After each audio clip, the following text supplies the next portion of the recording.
Well, Channel 3 is your back-to-school authority, and every weekday through mid-September, we are spending some time with superintendents to learn more about their back-to-school plans. Channel 3's Wendell Edwards spoke with Superintendent Dr. Leslie Torres Rodriguez from the Hartford Public Schools. We have 4 major changes from last year as it relates to health and safety. First, all of our students will be returning to in-person learning.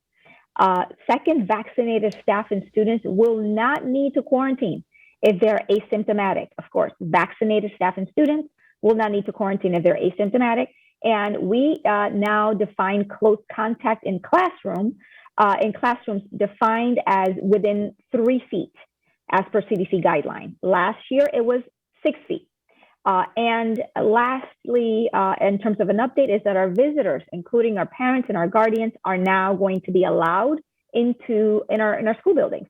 They have to complete our health screening, and they have to adhere to our health protocols. But those are 4 key changes from last year. Let's talk about learning loss. How does the district plan to address perhaps the summer slide or the pandemic slide? And I know emotional and social learning is a part of that too. Absolutely. So we are looking at it from all angles. The academic side, for example, the academic needs, we are looking at a strategy that will reduce class size, but only in very targeted ways. We know that there are certain schools that have a higher concentration of need, that students have a higher level of need. And so in K through 3rd grade in those schools or in those classrooms, we are going to reduce class size. We're going to do the same thing in 9th and 10th grade in schools that have students that have, had a higher level of need and were impacted at a deeper level as a result of the pandemic.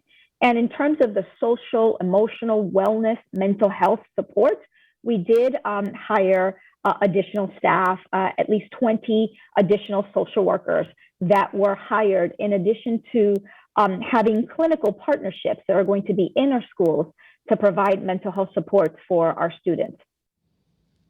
And Dr. Torres Rodriguez also spoke about a big teacher shortage in Hartford. You can see that part of the interview tomorrow on Eyewitness News this morning.